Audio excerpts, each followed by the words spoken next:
Hello. In Matthew chapter 5, verse 13, Jesus said, "Ye are the salt of the earth, but if the salt have lost his savour, wherewith shall it be salted? It is henceforth, therefore, good for nothing, but to be cast out and to be trodden under the foot of men." Why does Jesus liken Christians to salt? What do we have in common with common salt? It was a hot July afternoon when some of us RAF lads went to visit the local cinema where we enjoyed the film and shared bags of salted crisps with each other.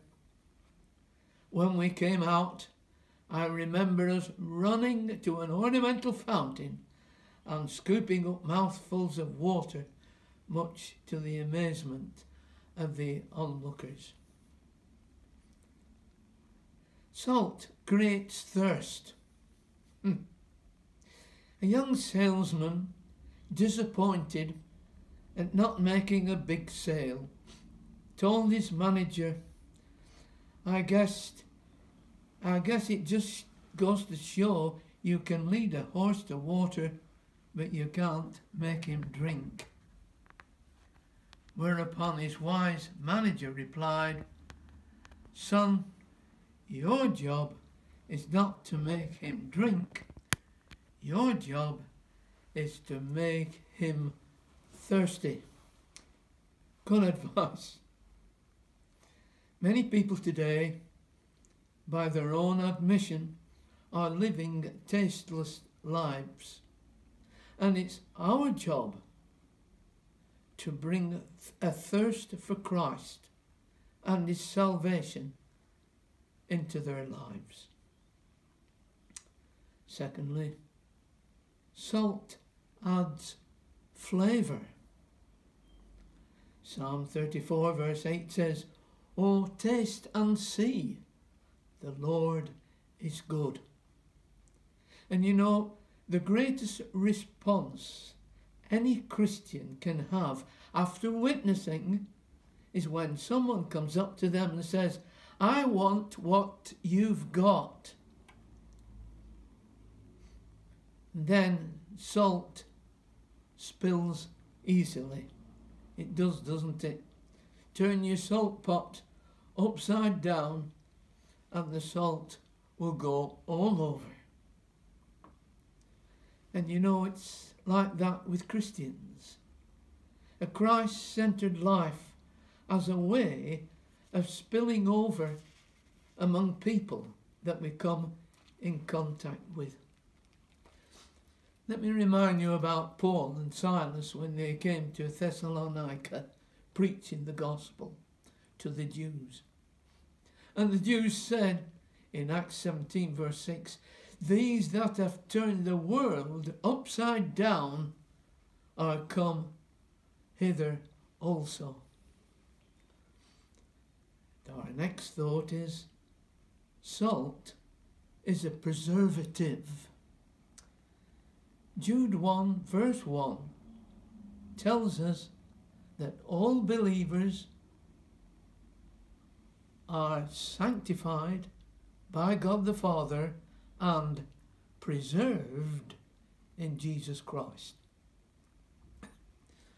And so now in our story, then Jesus goes on to say, "But if the salt has lost his savour, wherewith it shall be salted, it is thenceforth good for nothing, but to be cast out and trodden under the foot of men, as it would be on a footpath." How can salt lose its savour when it was never pure salt to begin with? Now the Jews got most of their salt from a ridge of rock salt 6 miles long on the banks of the Dead Sea. Now when they broke a lump of rock salt off the cliff, they first had to chip away the outer layer because it was lacking in flavour due to contamination from other materials.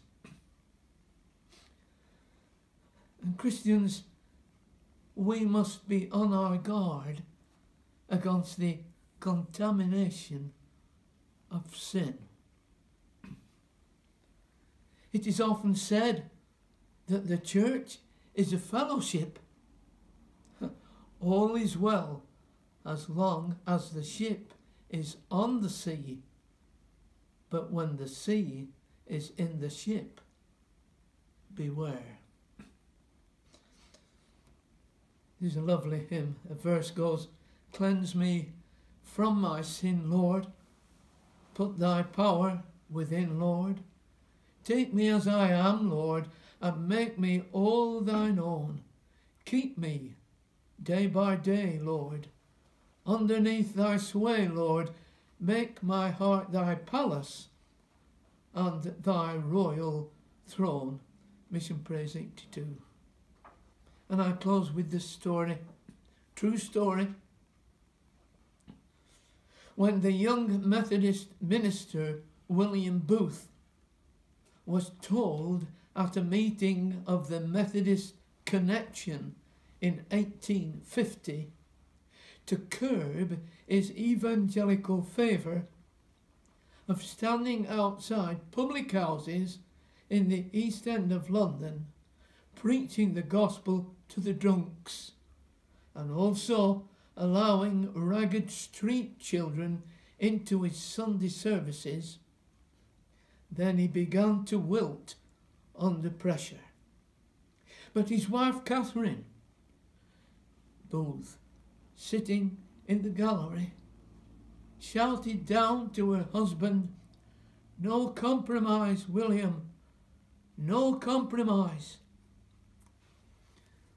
William resigned there and then, and they walked out arm in arm into the poverty and the slums of Victorian London to found the Salvation Army. May we never lose the savour of our Saviour, the flavour of our fellowship, and strive always to create soul thirst for Christ. God bless you in every endeavour.